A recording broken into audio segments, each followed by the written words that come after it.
What's up, guys? Yo, Wick, you look hot every day, bro. Sorry, guys. I was finishing getting my Theraflu ready, man.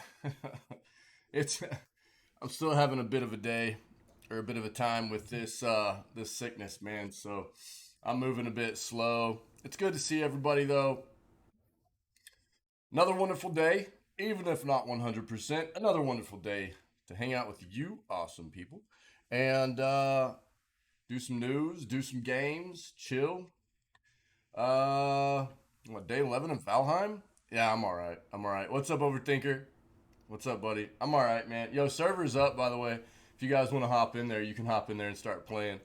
Yeah, I'm all right. I'm just super congested, man. Throat hurt. You know what I mean? Stuff like that. But we'll get another day in. Get another day in. I would have to be pretty. Yeah, you're good, Overthinker. Yeah. I would have to be like super beat up to not at least stream a little bit with you guys. I love doing this, man. I love doing this, and being a little bit under the weather is not enough to keep me from at least doing some kind of stream. You know what I mean? I do not feel great, but I feel good enough. Yeah, I am. Yeah, I'm drinking a lot of water, stuff like that. Yeah, yep, for sure. Yeah, I'm doing okay. I'm doing okay. Just a little bit of a cough, throat thing, man. It's congestion. Same as yesterday. I finished, we didn't do a full stream. You look sick. Thanks, Wick. Thanks, dude. I don't doubt that, man. I don't doubt that I look sick. Yeah. That was a great comment, dude. I love it. I love it. Yeah, I mean, I slept for like, yeah, I'm all right. Yeah, I'm good, man. I'm good. I'm all right. Yeah, I mean, if I wasn't all right, I wouldn't be on stream right now. I'm really tired, man. I can feel it's like it's kind of exhausting. You know what I mean? Not sleeping super great because waking up from coughing occasionally but look, guys, I've been way more sick than this, so I'm okay. I'm okay. Yeah, I appreciate the concern and making sure I'm all right and everything, but like yesterday, man, I can just tell that like just my body needs a lot of rest and stuff. That's it. So like as soon as I got finished with the stream yesterday, I passed out for like 4 hours, man. Rest is the key. Rest is the key. So, well, I won't. After the stream, I slept for 4 hours. Then went back to bed at like 9. And slept until 5 this morning. So it wasn't the corn, man. And even if it was totally worth it. Even if it was totally worth it, man. Look, I got, you know how it is. Like you wake up, right, and when you're sick, you wake up, and right off the bat, you just don't feel. You feel like actually miserable.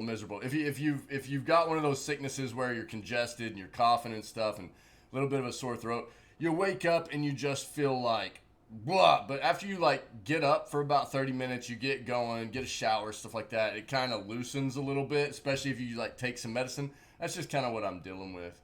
But I don't know, we might do a bit of a shorter stream again today just so I can try to get some more rest because I want to try to knock this thing out. We'll see how it goes. We'll see how it goes. I've got the Theraflu going, man. I'm gonna start drinking this, and it should help quite a bit. So it's all good, man. It's all good. Mm. All right. So let's do what we do.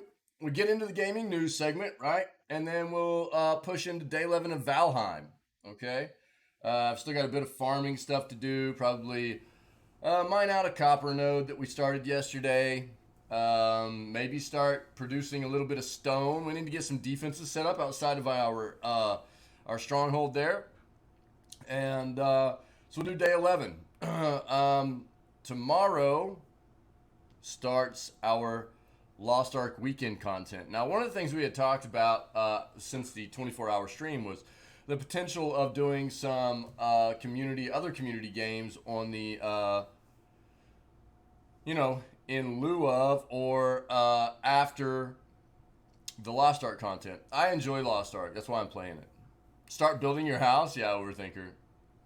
Um, so I don't want to give up the Lost Ark content, but what I was thinking was maybe we could just do a little bit of Jackbox at the last for the last hour and a half or whatever of the Lost Ark streams, just to have something else, that the community's enjoying and having fun with. So maybe we'll start doing a little bit of Jackbox at the end of the Lost Ark streams on Saturday and Sunday. Okay, guys.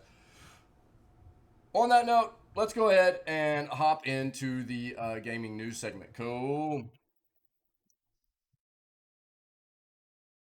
Get it over here. It's good to see everybody. I hope your Friday is going well. I hope it goes very well. It's basically the weekend, right? Let's go, baby. That's what we want. We love the weekends. All right, guys. Ladies and gents, pull that up. We already talked yesterday about Sony is planning on at least half of its like proprietary games and stuff. You're such a troll. It was worth it. Even if it was the corn, it was worth it. You just don't understand, man. You're knocking it because you haven't tried it. No, I do highly recommend washing that cob of corn before you eat it. But I knew I would get trolled out for it not being raw if I didn't. If I did that, so uh, here we are. Sick from eating raw corn. I'll roll with it. Whatever. Um, we talked yesterday. Sony wants half of its games on PC by 2025. But we have a new article here that is Sony expects to make 300 million off PC games just this year. So let's take a look at that. Switch over here.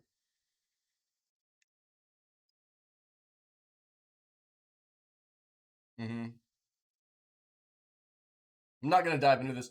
Um, I stated this before in regards to like when we were getting ready to play God of War, right? Right around that time, Sony came out and had announced that they had a new division called PlayStation PC, or no, Sony PC, right? Sony PC, I think is what it is, and it is has a dedicated um, goal of actually releasing all their games on PC at this point. I feel that's one area where Sony and PlayStation have really lacked in regards to what Microsoft has been doing, because inherently Microsoft has Windows, right? They they create their own operating system for computers. Therefore, it's very easy for them to go, we need to release these on PC, right? To work on our operating system. Whereas Sony doesn't have that luxury. So, I feel like especially with the fact that it's been so hard to get their new console, it made significant sense. It made significant sense for them to pivot and start making sure their titles were released on PC. Yeah, so we've known that they were going to be bringing games to PC for a while. They created that division, and now we're just receiving more news about it, right? And I think that the success that they are starting to see on some of their titles being released on PC, such as Horizon and God of War, obviously is just driving home the fact to them that this is something they should be doing, right? There are a lot of gamers that are PC gamers, and they have some amazing games, but we want to play those games on PC in the PC, the realm of PC gamers wants to play those games on PC. Uh, so it's good they're doing it. It's good for PC gamers. It's good for Sony. I'm surprised they didn't do it a long time ago. We've talked about this. Really? I'm actually going to pull this up. Under $250, 165 hertz, 1440p gaming monitor. Let's take a look. Dude, we were telling him it's not a good idea. He just didn't listen. Say the viewers. That's what's gonna be on my tombstone. It's gonna be a picture of me eating that raw cob of corn, and the quote's gonna be, "We told him it wasn't a good idea, but he just didn't listen to us." Dash chat.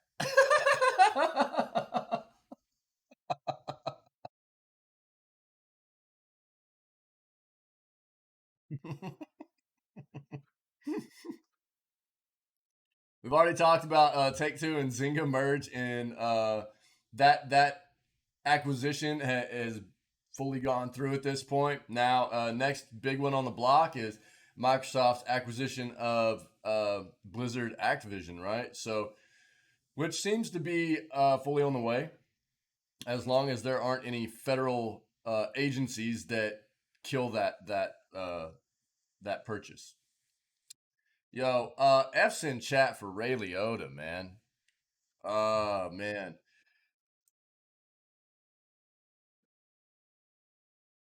rip, dude. Ray Liotta. What a huge part of like my younger years watching so many gangster movies and stuff. Goodfellas is one of my all time favorites, and actually one of my all like if not my favorite, it's up in the top three. Uh, the movie Blow. He played George Young's father in that movie.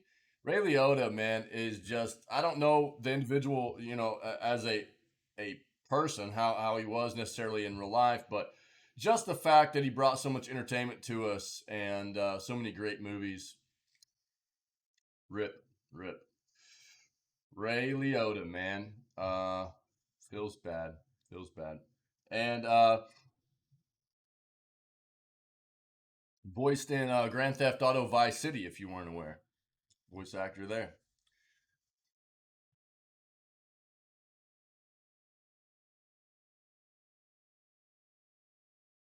Dialogue from Cyberpunk's first expansion appears to have leaked.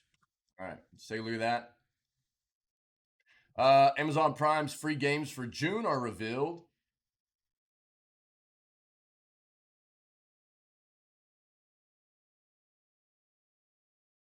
Shut your mouth.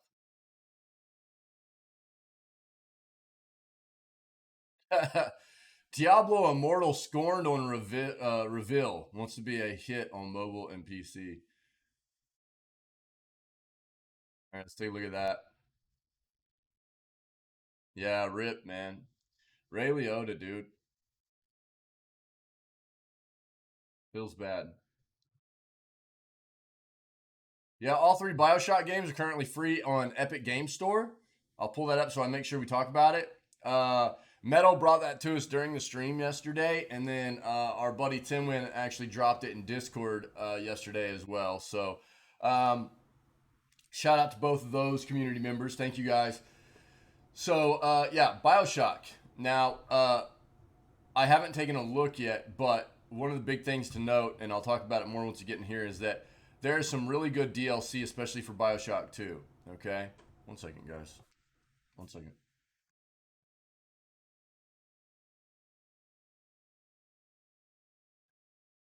Apologies. Um, and I doubt, I don't know if if these games are coming with the DLC.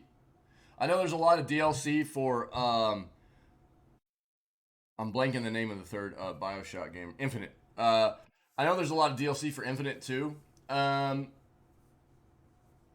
I didn't play it. I had kind of had enough of that game by the time I played all the way through it. Got too close to the bad spot on the corn. Yeah, there's gonna be all kinds of quotes on my tombstone, man. Yeah, yeah, from chat.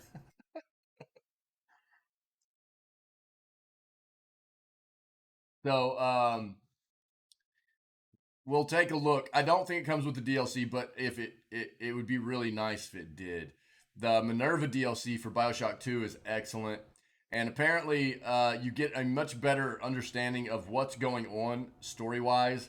The DLC for Infinite pulls the game together more, but the third one didn't really grab me too well. So I just played the base game and was kind of done with it. But there are people out there that love the third, love Infinite. So To each their own.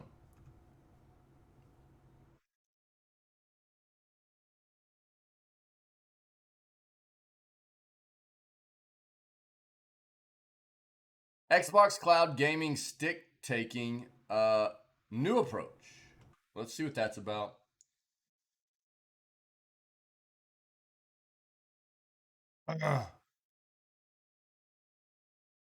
We've talked about the market being down a little bit.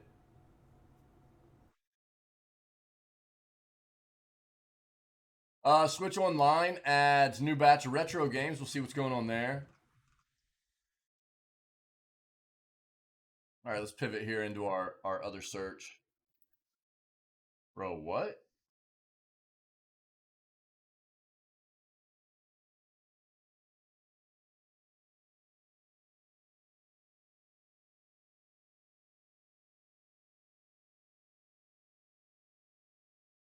Okay.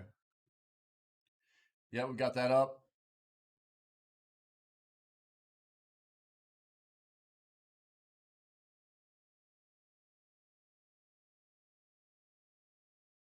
Mm-hmm. Morbius fans conceptualize video game adaptation for Marvel film. Apparently, the movie is an absolute just dookie fest. What? The best movie of 2022? I have heard like complete opposite. That Morbius was terrible. Let's see what that says.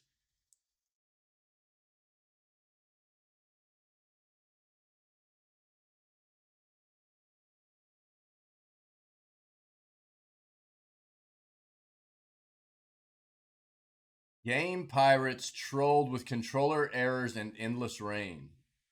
See what that's about. We saw this yesterday. If you're interested, go check out yesterday's segment on the YouTube channel. Yep, hit on that.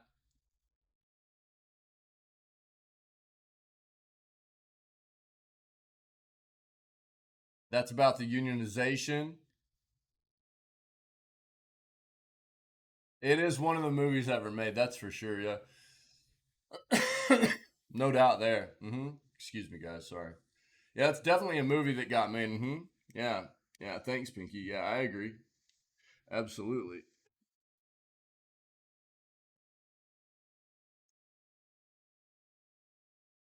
Sony plans to adapt multiple video games into streaming shows.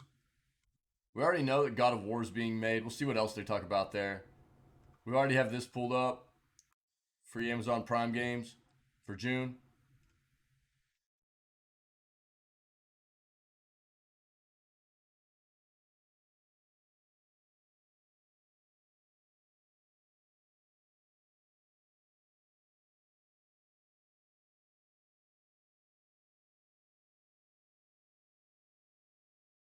One of the worst video games ever made is finally available to buy again.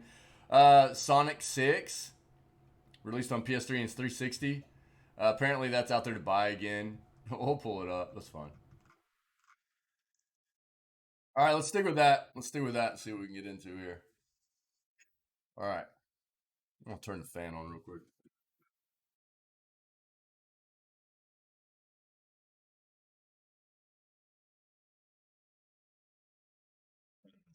Getting a bit warm. All right. Sony, wait, what? Is it really though? Well, I mean, look, any kind of comment like that, you're talking about the worst video game ever made. From what I understand, I never played it, but it is supposed to be pretty terrible.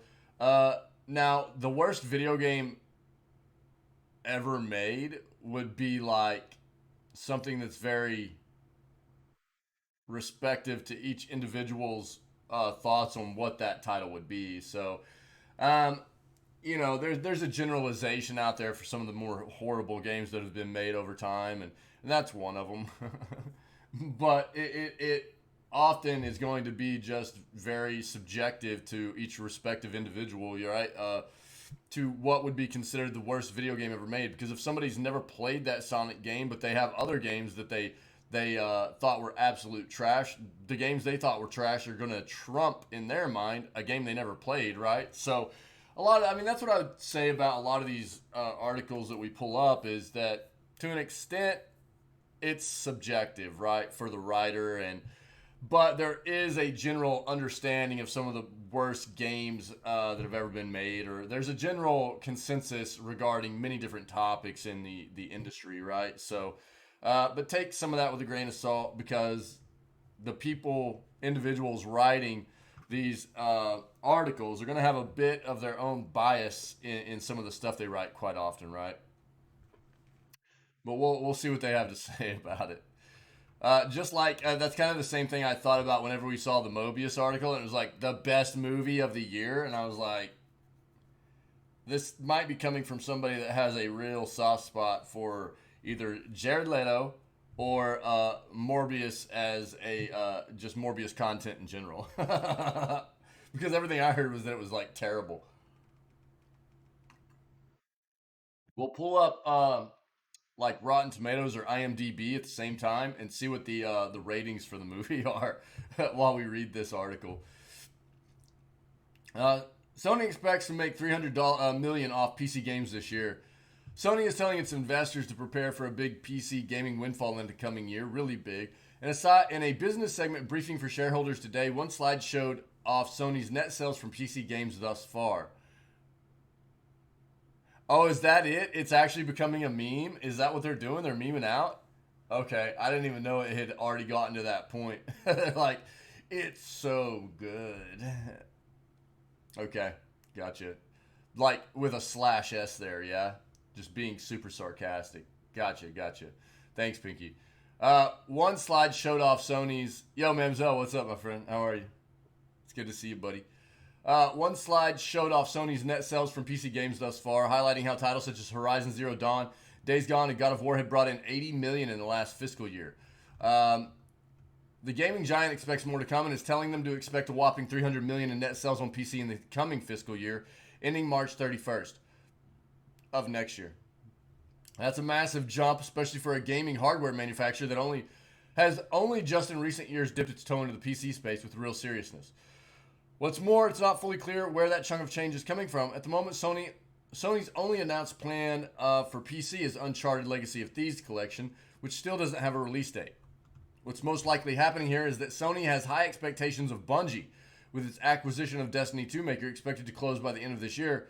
With Bungie being privately held, we don't have a good idea of what it brings in, though analyst Michael Potcher has speculated it's around $200 million in revenue a year across all sources, including console merchandise and more. But it's likely Sony's PC ambitions extend beyond just Bungie. A slide later in the presentation shows that Sony expects approximately 15% to 20% of its releases in the coming year to be on PC. Good, finally. With that percentage increasing to closer to 30% by the end of 2025. Plus, there's its recent movies like its introduction of the PlayStation PC brand and seeming interest from many of the PlayStation's internal studios in bringing their games to the platform. So far, that interest is working out well for PC players, with God of War running reasonably well on machines. It actually ran fantastic on my PC. Let's hope Uncharted runs similarly or better. Now give us Bloodborne. People have been asking for Bloodborne forever. All right, cool. That's good news, man. Again, if, for people that are PC gamers, that's great news. We were already kind of aware to an extent of where Sony was going with their PC port stuff. Yeah, so it's good. It's good to just see that confirmation for people that are PC gamers. You know.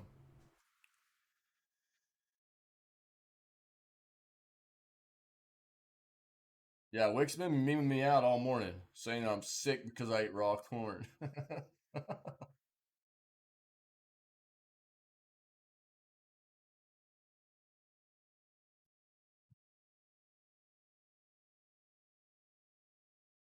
When we all know that he was the one that was really interested in the ASMR going on there. All right, let's call this what it is. He's not upset about it at all. If anything, he was super excited. Dialogue from Cyberpunk's first expansion appears to have leaked. About the same as yesterday. Yeah, yeah. I'm all right. I'm all right. Slept a lot after the stream. Slept a lot last night again. Just trying to get as much rest as possible, man. Kick this thing. Um, I'm medicating. I'm medicating again. We'll be all right. If I wasn't feeling well enough, I wouldn't be here, you know. But it would take quite a bit of. It would take something significant to keep me out of the stream.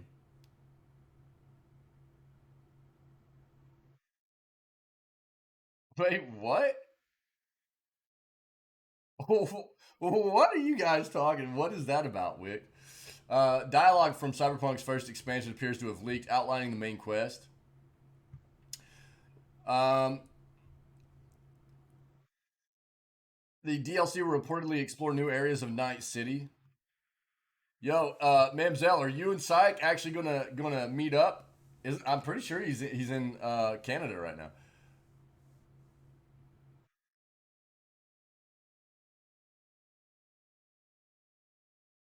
Well, yeah, for sure, gamer. Yeah,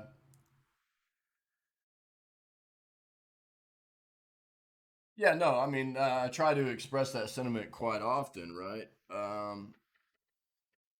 Around all kinds of different things. Yeah, uh, I mean, the exact flip side of that could be said as well, right? Just like um, he hasn't DM'd you. Oh no.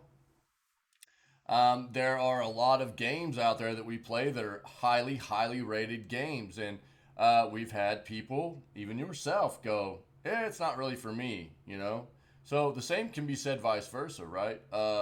It's There can be things out there that are kind of consensusly reviewed as negative or not entertaining that I'm sure there are a good amount of people that enjoy those, and vice versa, right? That's what is great about us being humans. I say it all the time. Yeah, we have different preferences and views, and the world would be boring if it wasn't that way. So, and that's one of the things I try to get across to people as well is that if you go look at like a professional review of something, professional review, take it with a grain of salt because this is just somebody's opinion considered to be a professional of what they think about that product. Yeah. And that's why I always prompt the community if you're thinking about purchasing something or whatever to get reviews from multiple sources to get a good idea comprehensively of what that product could bring to the table, right? For sure. Smoothie Lord. I love it. So, hundreds of lines of dialogue reportedly from Cyberpunk 2077's first expansion have appeared online, seemingly outlining the entire plot of the DLC's questline. The files, which have been widely circulated on social media, were reportedly data mined from a recent game patch and appear to suggest that the DLC will follow Songbird, a character that was previously data mined from the original game and features a finished model. It's claimed that the files aren't complete, with several side missions using placeholder text. But the leak appears to confirm that the expansions will include seven main missions. According to Reddit users, the expansion will take place. Just stop, dude. Uh, Take players to the combat zone, an area of the Pacifica region which was inaccessible in the base game, but did feature in the art book, The World of Cyberpunk 2077. Players will also visit the Sports Dome, the large inaccessible area from the main game, which will be the location of one of the main missions. Interestingly, there appears to be very little dialogue featuring Johnny Silverhand, the character played by Keanu Reeves, with several instances of him being silenced by another character, including Songbird. Whether this was due to Reeves being unable to record new dialogue is unknown. However, the DLC does seem to change some of its dialogue in the game's ending sequence. While the changes aren't substantial, events in the DLC, including the conclusion of the Songbird arc, which we won't spoil, are referenced by both the player character and Johnny. According to Reddit users, the files seem to confirm that the expansion will include fixer quests, world stories, and new world encounters, as well as the seven main missions. All right. There you go. Anybody interested in Cyberpunk? There's a bit of info regarding what the new DLC will contain to an extent. So,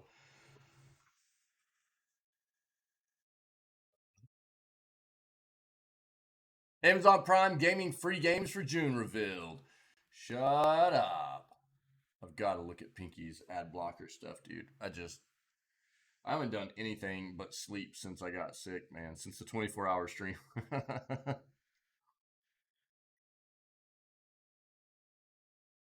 All I've done is like take time to get the yeah, overthinker.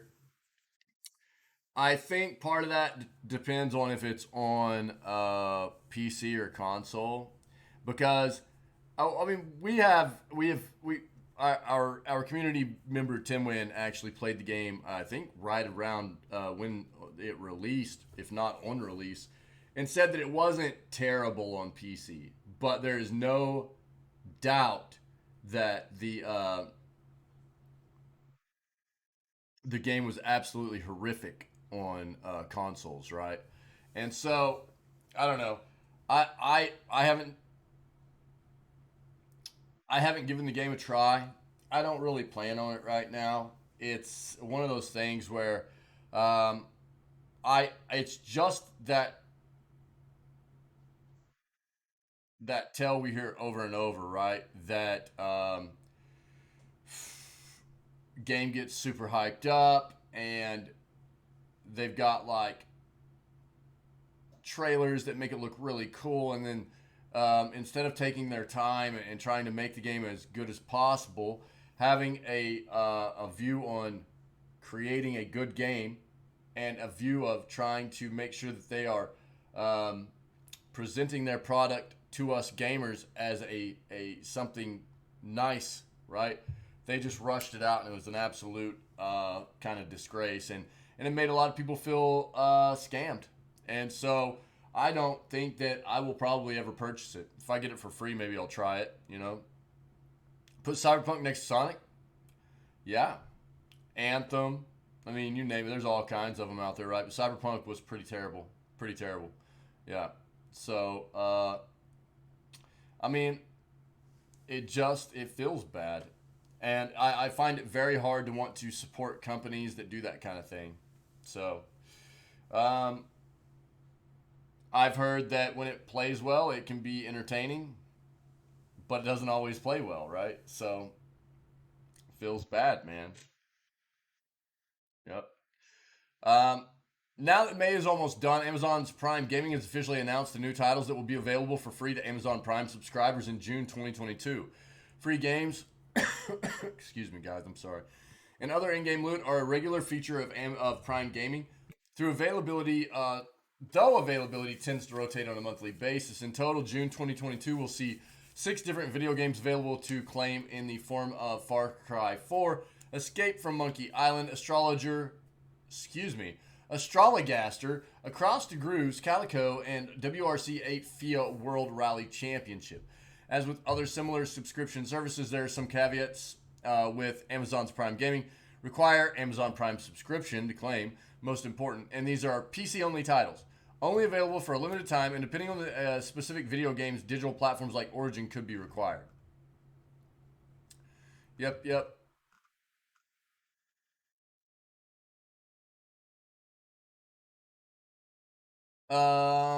All of those are set to be available via Prime Gaming starting on June 1st, as well as the loot stuff they always have for in-game stuff like Lost Ark, or we just saw where Pokemon Go is getting some additional item incorporation if you have Amazon Prime. So if you guys are interested in the description of those games or anything, there's that article. So those are the free games you can get this month on Amazon Prime Gaming. Free games, free games. Hmm. Diablo Immortal aims to be a breakthrough hit for AAA mobile games. Take a drink here real quick. Uh, get this medicine in.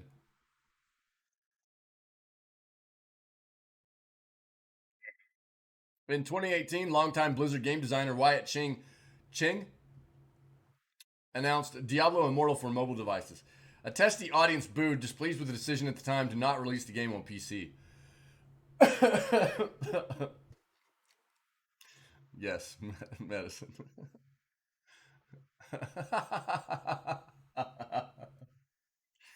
Quit judging me, man. You guys are judging me without even trying it. You know, there's only one thing that can knock this sickness out, and that's raw corn. All right. Do you guys not have phones? Ching, who is the game director on Immortal, shot back. The moment became immortalized in memes and mockery, much of which was rooted in failed audience expectations. Fans attending BlizzCon were hoping for Diablo 4 news. Yet, also came from a lingering stigma around mobile games in the West, where adoption of smartphones as a gaming platform has been slower than in the rest of the world, for sure. Since then, Diablo Immortal has boosted its reputation as alpha and beta tests proved the game was a full-throated classic Diablo experience. Helped that Blizzard decided to bring the game to PC. Oh, they did? The Diablo series is one of the most influential in modern game design, popularizing gameplay loops that center acquiring randomized loot to make your role-playing character more powerful. Diablo 2, which was recently remastered, cemented this loop, while Diablo 3 which Ching also worked on, streamlined and evolved it. But Diablo 3 was not good on release. This is another one of those, in my opinion, anyways. They evolved the game very much over its life, and apparently it has gotten better. But Diablo 3, I did not enjoy on release. I played through it and was like, okay, I'm done. I was not. It was nowhere close to like what Diablo 2 had me captivated like. While the 2018, yeah, there are a lot of people that like it. And again, I'm just giving my viewpoint. Now, that's kind of what I'm saying is, again, I didn't play it after initial release. I bought the collector's edition. I stood in line at midnight and I grabbed that game. Like I was super hyped for that game. And it sorely let me down on release. On initial release, vanilla Diablo 3, it was fun for about 20 to 25 hours, I think. And then I was like, well, I'm kind of done with this. Whereas Diablo 2, I remember playing that game on release and just couldn't quit. You know, it just didn't captivate me really. It was okay for a little bit, and I just was like, well, this is not what I was expecting. The next iteration of the series I love so much to be, and again, I think that they've done a good job of changing it for the better in the long run. But it just, I never wanted to take another dive into it. Yeah, I know they did, Mamzo. I'm well aware. I'm well aware. Again, I felt very let down on the vanilla release of the game, and it was enough for me not to want to dive back into it. Uh, Here's the thing: I found other games. I found other games that were being developed to play that I felt were much better than Diablo 3, which resulted in me never wanting to go back and play it. They lost me on the initial release. I don't know. And there are a lot of people that love that game. And I know Tinwin is one of our community members that all when this comes up, um, always wants to know exactly what it was. I just didn't enjoy it, man. I didn't enjoy it.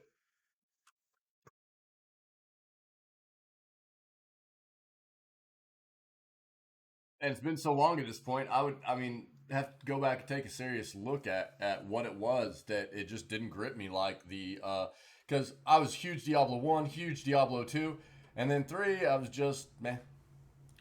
While the 2018 moment was tough for Ching and the team, he said it only strengthened their resolve to prove Immortal a game worthy of the Diablo series. As its free to play launch on mobile brings the franchise to its biggest potential audience yet. The game releases June 2nd. Ching's enthusiasm for the project was palpable. In a recent interview, I do believe Diablo Immortal is going to change a lot of people's minds on what they think of as a mobile game, Ching told the Washington Post.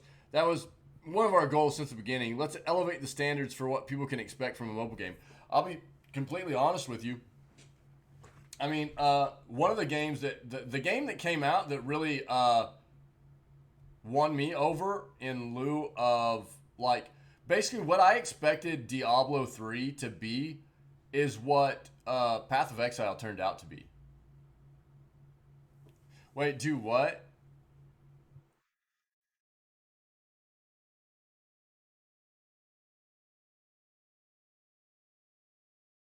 So that's just me though. Um, I was looking for something more like what Path of Exile turned out to be for Diablo 3, I think. And Diablo 3 was not that game. It just didn't really do anything for me. And Path of Exile was what more what I was looking for. According to global industry analysis, the worldwide mobile gaming market is expected to reach 139.5 billion by 2026. Currently, China leads the market, although it is saturated across Asia. I have three kids. They're all teenagers. They don't make the same distinction between console, PC, or mobile, Ching said. They love gaming on all sorts of different platforms. The game will see a simultaneous launch on PC with full keyboard and mouse and controller support, as well as cross progression and cross play with mobile enabled at launch. This decision came from the beta test when gaming content creators expressed they would need to emulate the game to showcase it on their streams, said Rod Ferguson, general manager of Diablo franchise. Um, I maybe that's a possibility. Um, it's still I know for a fact is not the same game as like what Path of Exile is, right? And again, that's what I was looking for in Diablo 3, I think, is something closer in line with what Path of Exile brought to the table. I mean, look, here's the thing. I know I've kept up with Diablo 3 to an extent. I know what the game is about. I know how it plays. I know they've added a lot to it. I know it's a better game than it was on release. Um, I still don't care to dive into it. And I have over 1,200 hours played in Path of Exile. This game, even in early release, whenever there was not a whole lot to do, was amazing. And it felt much more in line with what I was expecting out of the next Diablo back then, you know? And I don't think Path of Exile came out when D3 did, but it wasn't too far after. When did Diablo 3 initially release?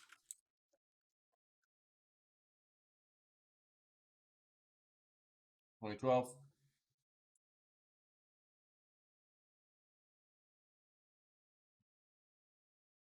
2013. It was close. And again, I mean, I played. When did Diablo actually pivot and start acting or adding seasons?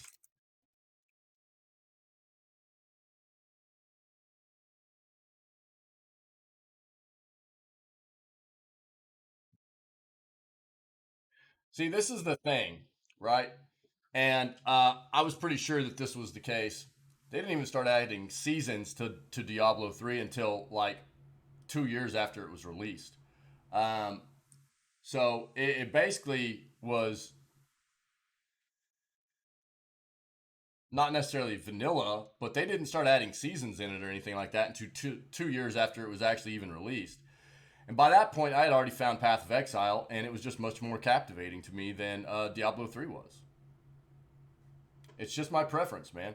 Uh, that Path of Exile was something that was deeper, more involved, a bit darker, um, and I just found it to be a more engaging experience to me. Not everybody's going to feel that way, just my preference. So again, I played it for a while. It was entertaining for a small amount of time, and then I found Path of Exile, and that really took over as what I enjoyed. So, but you're not wrong. I mean, there's a chance that I could find it much more engaging at this point than I did originally. But also at this point, I don't really feel like I want to go back and play it. I have plenty of other games that I enjoy, and if I wanted to go back and play something like that, I would play Path of Exile. That's what I would play. But I'm also I'm so far out of the loop on both of those games that starting there and trying to learn everything about them uh, is not something I'm necessarily looking to do. They just continue adding content, and there are plenty of streamers out there that are consistent. Like that's what they're known for, right? Playing those games, Path of Exile or Diablo 3, and those are the types of games where if you're going to stay current in them and keep up, you kind of have to keep playing them consistently. And right now, I've got Lost Ark to do that with. I'm enjoying that very much. And other than that, I just want to do our variety stuff. You know, I don't want to be locked into a specific title. So that's why I won't stream those games. I have three kids. They're all teenagers. They don't make the same distinction between console, PC, or mobile, Chang said. They love games on all sorts of different platforms. The game will see a simultaneous launch on PC with full keyboard and mouse and controller support, as well as cross progression and crossplay with mobile enabled at launch. This decision came from the beta test when gaming content creators expressed they would need to emulate the game to showcase it on their streams, said Rod Ferguson, general manager of the Diablo franchise.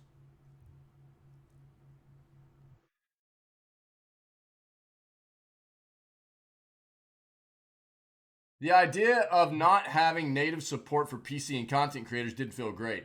Work quickly began to bring parity from mobile to PC, making sure the game operates exactly the same way with user interfaces and control schemes, outfitted for the desk warriors. Ultimately, the questions from 2018 around why the game should even exist morphed into fans asking when the game was launching and begging for a PC port. Diablo Immortal will also feature a variety of quality of life features to befit any potential playstyle for a mobile player. Principal game designer Joe Grubb said. If you're logging in and wanting to have that quick 3 to 5 minute jump into a dungeon, a lot of thinking went into like, okay, where were you? Where do you want to be? Do you need to be near a social hub? Grubb said. When you log into Westmarch, our major social city, there are portals right there within the city for the Elder Rifts and the Challenge Rifts. The average playtime for sessions, Grubb said, was actually much longer, around 45 minutes, and repeated throughout the day. That's when the team knew it was hitting a nice balance between quick play sessions and runs long enough to justify parking in front of a PC. The game will be essentially a live service. This means the team has plans for a multitude of free updates, said executive producer Peiwan Yao. The updates will include dungeons, storyline quests, bosses, gameplay features, and new classes, she said, adding she couldn't specify what those plans are yet. Chang said he remains confident in the vision to bring the Diablo series to mobile. On paper, the idea makes sense, especially since there are a countless number of Diablo clones available on smartphones. The mainstream and historical comfort that Diablo brand name brings to the genre is a powerful factor in its favor.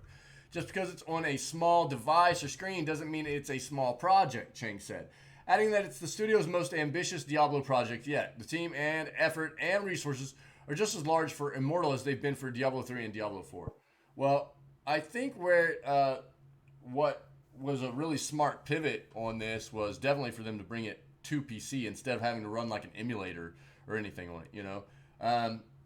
That at least appeased a lot of people that were like, I don't want to play this on mobile, because they're right.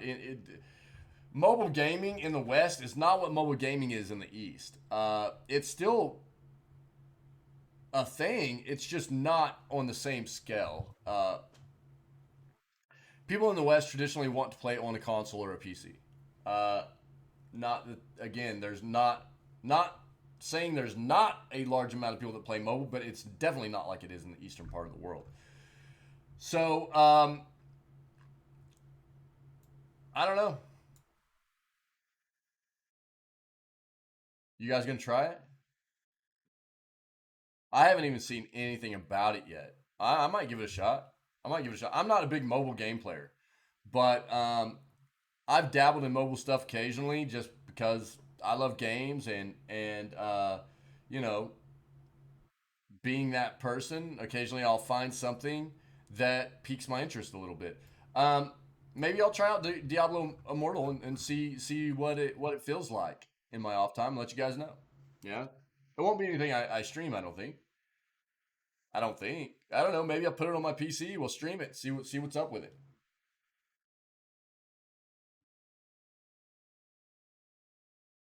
That was really the big issue with them announcing it was that everybody was expecting Diablo 4, right? everybody was expecting Diablo 4, and when they came out and were like, we're bringing Diablo to mobile, everybody was like, what? No, we need 4. So that's where a lot of that disdain came from. I don't think it was initially that they were trying to pivot into the mobile arena uh, more than they already had. They had dabbled a little bit already, but it was that hope everybody had that it was actually going to be Diablo 4, right? All 3 Bioshock games are currently free on PC. Again, shout out to Metal for coming in yesterday and letting us know that this was something that came up. So Borderlands 3 was free previously. Now it's the collection of the Bioshock games. So we've played all of them on stream. Uh, they were all fun. The first 2 really took the cake for me. The first 2 were a lot of fun. I enjoyed them very much. Infinite was okay. It was okay.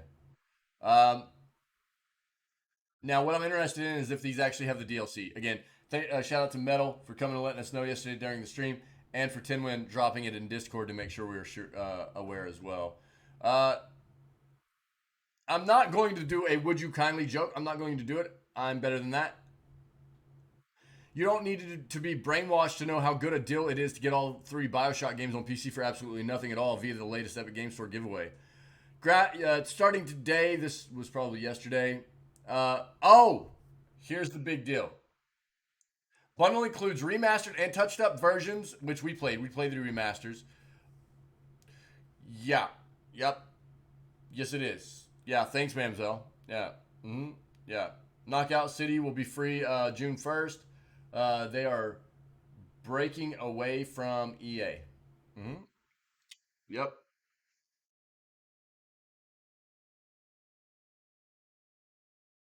Now,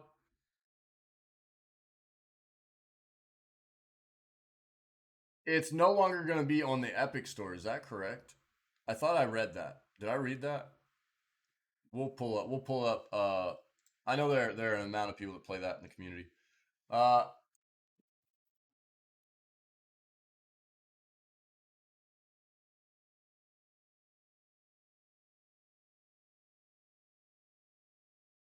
Let me pull up this.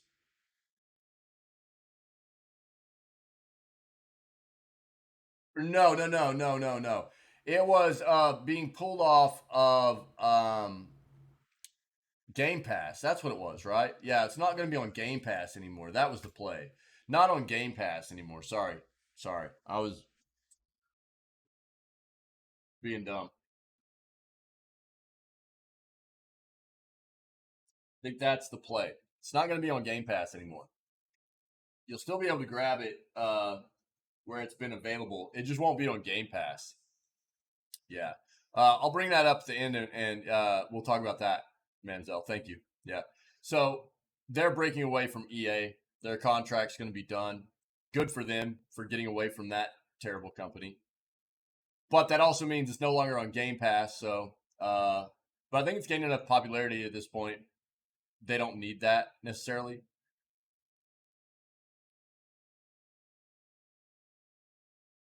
Now I do know that the player base has kind of dwindled for that game as well. So we'll take a look at that maybe also and see if what the player base has done. So the collection also comes with all the single player DLC packs and expansions released for the games, including the beloved Bioshock 2 DLC, Minerva's Den. This DLC is great.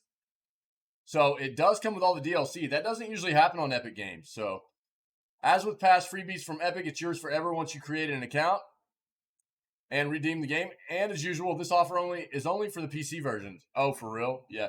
Well, I mean, look, it's not unheard of for a game to player base to be really, really elevated when a game releases, and then over time for it to kind of go down a little bit, depending on how good of a job they're doing bringing new content to the game and things like that, right? So I don't know much about Knockout City. I know there's an amount of the community that plays, and some of our other streamer friends are a part of that game, and but I don't know much about it, to be honest. I've never played it.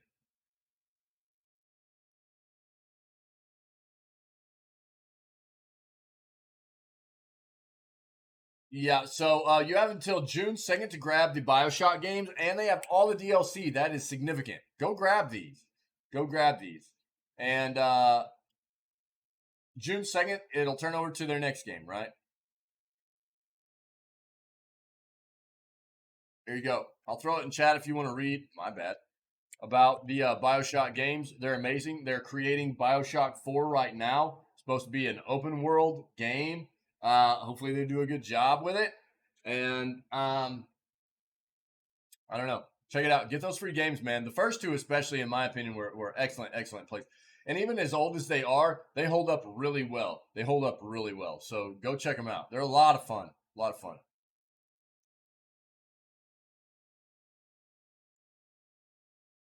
Xbox Cloud Gaming Stick taking new approach, Microsoft says. Microsoft has been working on an Xbox Cloud Gaming Stick for some time. We might have to wait a while to get it, though. Microsoft says it's taking a new approach to the project. Their cloud gaming has been steadily improving over the last couple of years. Last year, the browser version officially left beta, and it was later made available on Xbox consoles. The service recently got a boost with the addition of Fortnite to the service, but it is yet to launch a dedicated stick for players without a console or PC for playing games. Unfortunately, it seems like we might be waiting even longer before we get to buy one of these little doodads. A report at Windows Central confirms that the long-rumored projected codename Keystone is indeed an Xbox Cloud gaming stick. This device has been in development for at least a couple of years now, but it may be going back to the drawing board based on a statement it gave to the site. Our vision, this is our quote, our vision for Xbox Cloud gaming is unwavering. Goal is to enable people to play the games they want on the devices they want. Yo, random mode time. Check that out. Sorry. Random toe. Always write random toe. Dark mode. Yeah. I love it. Give me that dark mode Kappa. I love that emote.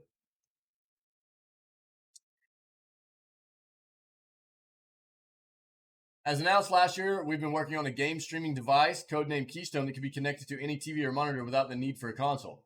Part of any technical journey, we're consistently evaluating our efforts, reviewing our learnings, and ensuring we are bringing value to the customers. We've made the decision to pivot away from the current iteration of the Keystone device. We'll take our learnings and refocus our efforts on a new approach that will allow us to deliver Xbox cloud gaming to more players around the world in the future. Critically, this statement explicitly confirms that Keystone is indeed a game streaming device that would let you play games without a PC or console.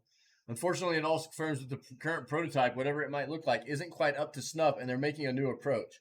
It seems like Microsoft is working on an improved version of the Xbox Cloud Gaming Stick. Redesigned this device, combined with chip shortages and supply chain issues, means we aren't likely to get one anytime soon. For now, you can enjoy Xbox Cloud Gaming on PC and Xbox via its official website. Okay, well, we'll see. We'll probably come across some more news about this as it ramps up. We'll see. Woo!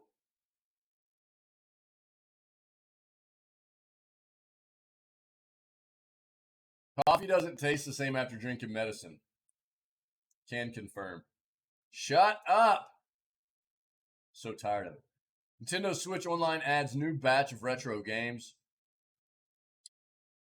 Switch Online's NES and SNES apps have been updated tonight with a trio of retro games. The Super Nintendo app has now rivaled Turf and Congo's Caper. Meanwhile, the NES app has been updated with Pinball. These aren't nearly as high profile as many of the other titles available in the service, and a lot of gamers might not have even heard of these games. However, it's nice to see Nintendo is continuing to provide new games for these apps, even as they support the N64 and Sega Genesis apps available through the expansion pack. Okay. Yep, here's the games. Look at those outfits. Dude, that jacket, that red jacket is so rad. I want one. I would eat so much raw corn in that jacket. If I ate raw corn in that jacket, you guys wouldn't be able to help but eat raw corn too. It's too rad. Too rad.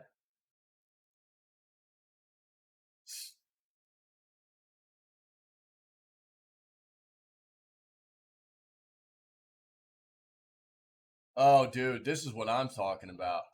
Nintendo fans have been begging the company for years to add Super Mario RPG. Oh, one second, guys.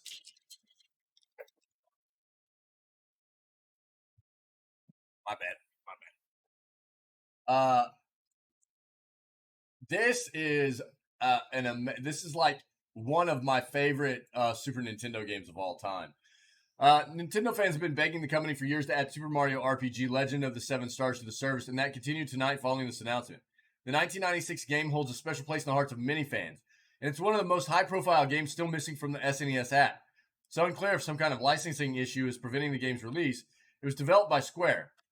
The game was made available on the Virtual Console in the past, so it certainly seems possible it will release eventually. For now, fans will just, excuse me, have to keep waiting. That sucks, dude. That game is so good. Okay. So there you go. Some new games coming out. Retro games on Switch. Yeah. All right. Here we go. Morbius fans conceptualize video game adaptation for Marvel film. Morbius fans are imagining what a video game based on the film that some people are calling the best movie of 2022. Morbius may have bombed with critics, scoring an impressively bad 17% on Rotten Tomatoes and a modest box office haul.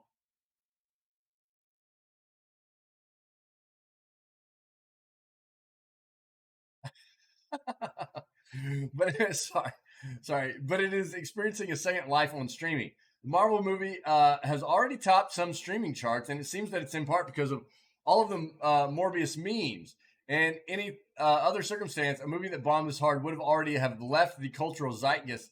But social media users can't help but keep it alive via a never-ending supply of photoshops and jokes. Nice. Many have noted that Morbius feels relatively dated and like it belongs in a different era, one that would have likely seen it receive a movie tie-in game. While there are certainly some expectations, movie tie-in games were incredibly common, even for films that likely didn't need one. Also didn't help that most of them were pretty bad or mediocre at best. This has led many to imagine what a Morbius movie tie-in game would look like. From Wii shovelware to Nintendo DS side scrollers, the internet is making the most of its imagination and creativity to showcase the various ways Michael Morbius could have been integrated into a video game. For those that do actually want to see Morbius in a video game, Spider-Man 3 for the PlayStation 2 and Nintendo Wii featured a quest line with Morbius. This version of the game was different to the more noteworthy Xbox 360, PS3, and PC versions, which didn't feature Michael Morbius in them. Earlier this week, a Twitch channel streamed Morbius on repeat for almost an entire day to thousands of viewers. After gaining nearly 10,000 views, the channel was banned by Twitch for breaking the terms of service. The fall of this channel led to similar copycats popping up, which Twitch has been working to squash. Wow, that's wild.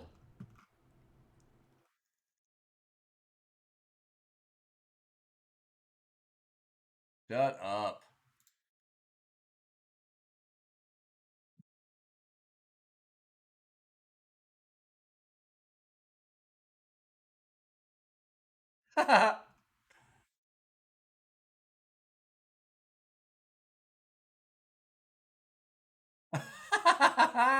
I love people are great, dude.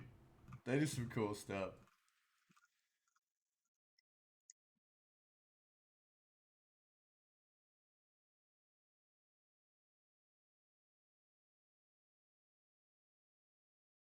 Good night. I can't get to the bottom of it.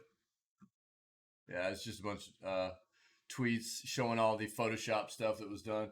That's actually hilarious. Yeah. Yeah, let's look at this real quick.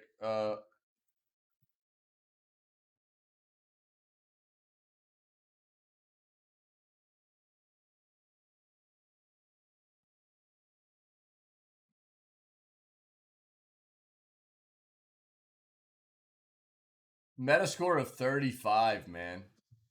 Brutal.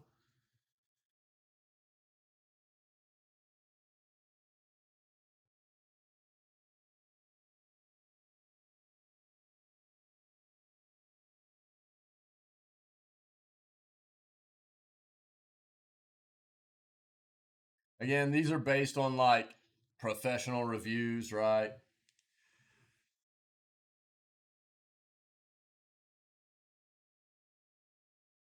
The highest it got was a 59 and a low of 20.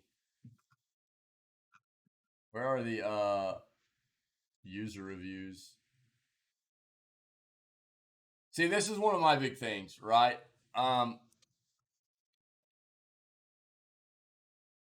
I feel like there are certain movies that should be made more along the lines of what we saw with Deadpool. Yeah, Deadpool is though Deadpool 1 and 2. Those are some gnarly movies, and I'm so glad they decided to make the Deadpool movies as like rated R, mature kind of movies, rather than trying to um, push them towards a younger audience, because that takes away from what some of these characters are traditionally. And this is what, like this review, I'm begging you, please make R-rated movies. I feel like the same thing. Not that the Venom movies weren't kind of entertaining, but Venom is traditionally a very, very uh, crazy kind of character, you know, and I feel like they really could have done a much better. Deadpool is fantastic. And that's the thing. I mean, I think they really need to take a hard look at to try to quit making these movies for like a younger audience, because there's so many of these characters that we've loved over a long period of time, and we know how gnarly they can be, right? Like traditionally, like how kind of intense these characters and their storylines are, and then they take them and they try to, yeah, exactly, overthinker, yeah, exactly. And that's the same thing with like Venom. You know, I feel like, you know, the only reason I watched Venom is because it was free to watch. You know, everything I know about Venom is that traditionally it's a pretty intense character, right? And I feel like they could have done a much better job with it had they done it more along the lines of what was done with Deadpool. Yeah, and that's really what I'm hoping. You know, they're making a new Spawn movie too, and I really hope that they do Spawn justice by not trying to cater to a younger audience. I really hope with Spawn they're doing it in the realm of what that character traditionally has been, right? And make it something more aimed towards adults who have grown up with these kinds of characters, and in knowing what really is the underlying um, thing that makes these characters so great, right? Is how kind of crazy and intense they are and their stories are. It really destroys a lot of that whenever they try to cater to kids and dumb it down to like make PG-13 stuff.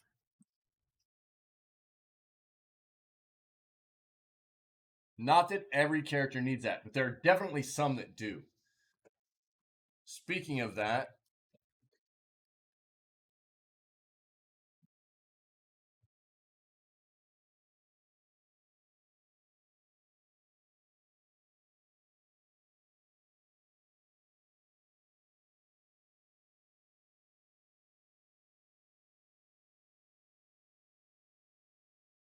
absolutely, absolutely, overthinker. Yes.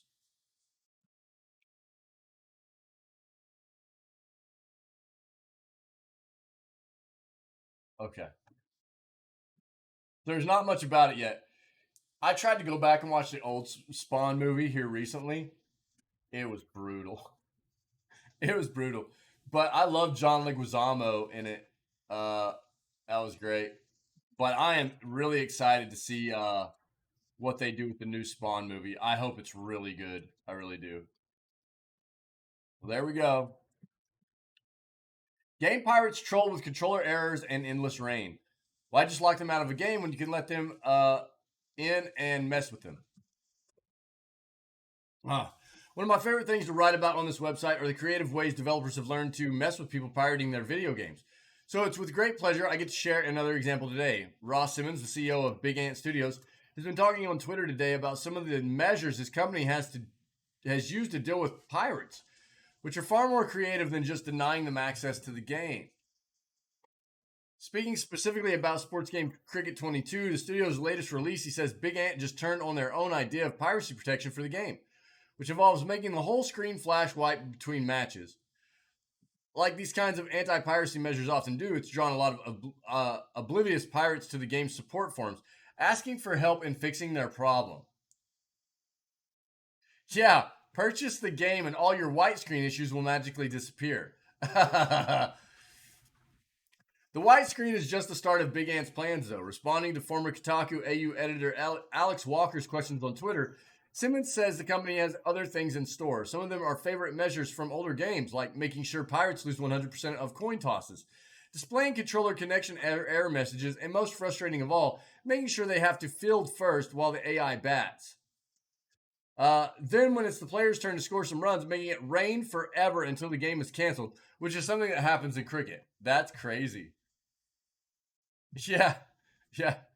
I asked Simmons about these measures and how Big Ant implemented them, and he told me we actually have a control panel for it here, where on a whim they can select what happens to pirates, when some other options being a black screen instead of a white one, telling users that the batteries in their controller need replacing. I figure if people are going to steal the game, Simmons says, we might as well have some fun at their expense. He also says that since turning the anti-pirate measures on, sales of Cricket 22 are up 300%. Thanking those who have converted to a legitimate copy, while enticing any current pirates to still clinging onto their free versions that a promise if you purchase now, then you will automatically get to keep your progress. That's actually really interesting. I would say that there are going to be a lot of studios that probably take note of what they've done here at Big Ant and incorporate these own kind of measures. That's wild. And actually, like, hilariously trolly of the developer to do to people that are trying to play their game for free. That's awesome. Pretty cheeky. Pretty cheeky. I like it. Sony plans to adapt 3 of its biggest video game franchises into streaming series. So we already knew God of War was happening, right? Sorry, guys.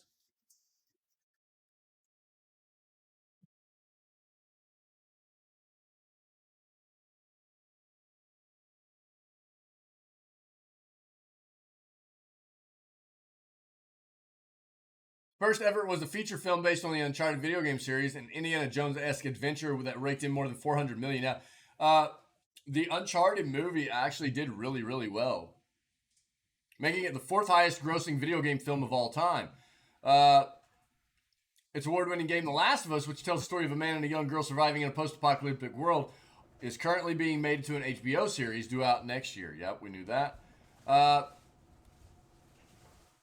Motivated by the success of that project, Sony says 3 more of its games will come to the big screen. This time they'll be shows instead. We already knew God of War, but apparently Gran Turismo will be adapted for television as well. I wonder if they're going to make you have microtransactions to watch the movie. Sorry, but they've done a terrible job with Gran Turismo 7, in my opinion. Tons of microtransactions. They want you to pay a bunch of money after actually already paying for the game. And they also put out patches to make it harder to grind in-game currency to get the cars you want because they want you paying money. I used to love Gran Turismo, but get wrecked.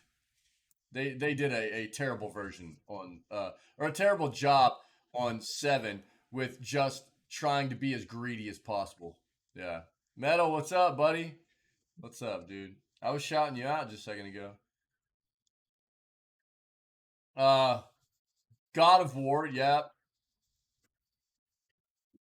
We knew that was being in development. Gran Turismo. Horizon Zero Dawn is going to debut on Netflix. I don't know if I had read that yet. Cool.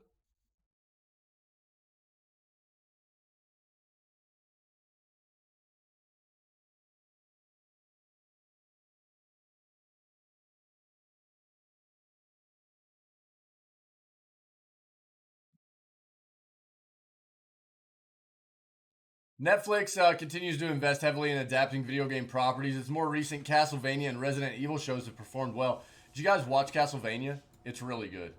It's really good. and it's said that it's working on many more based on popular long-running franchises, including Tomb Raider, Assassin's Creed, and Bioshock. Yeah, we had already kind of heard that they were trying to turn Bioshock into a show. Hopefully, they do it justice. Bruh, what the crud? All right, here you go. One of the one of the worst video games ever made.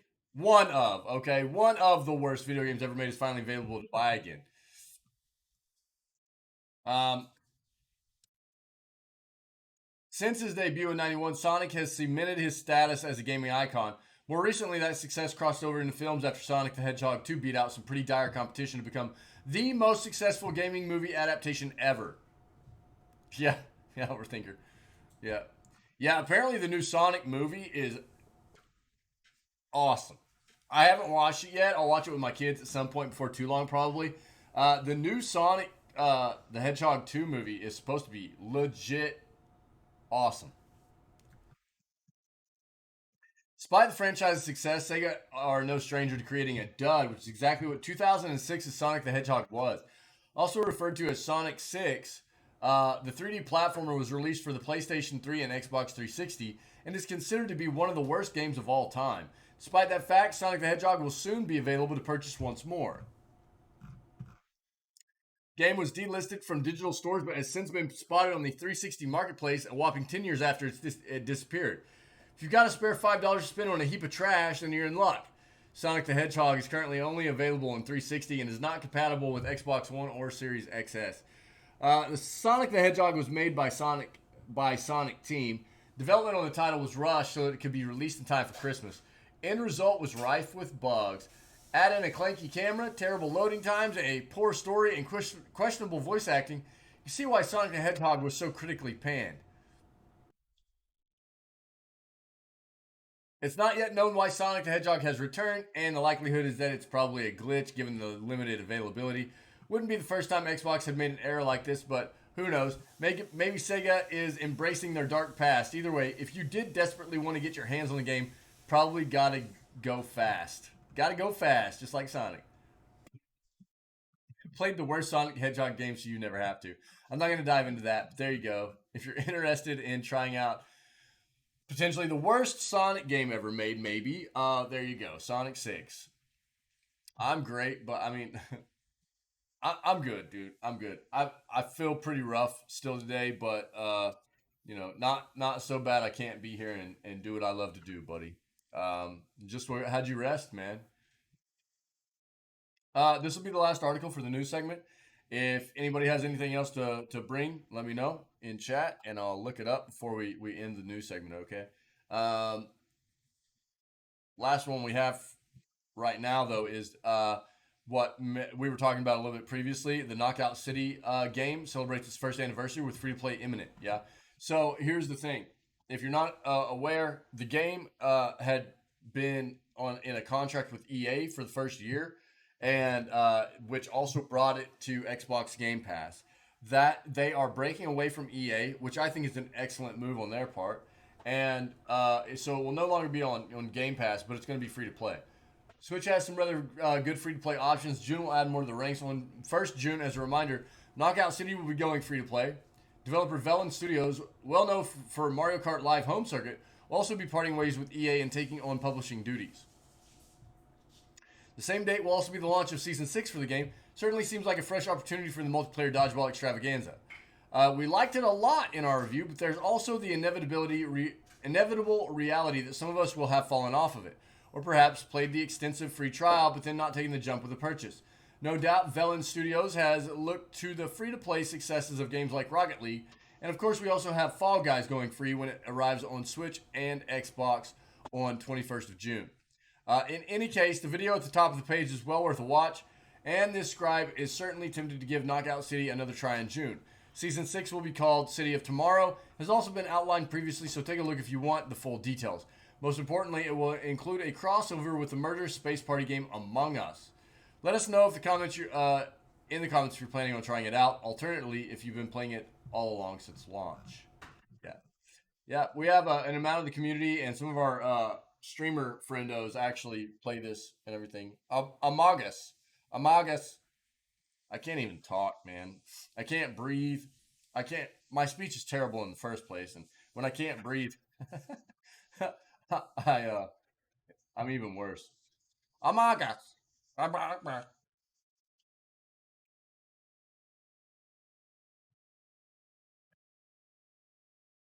All right, that's all I've got, guys. That's all I've got for the gaming news segment. Unless anybody has anything else, that was a quick one right there, that end one. But let me know. I'll go ahead and say that I appreciate everybody being here. I love doing the news with you guys and staying current. Um, if so we'll be moving on to day 11 of Valheim, right?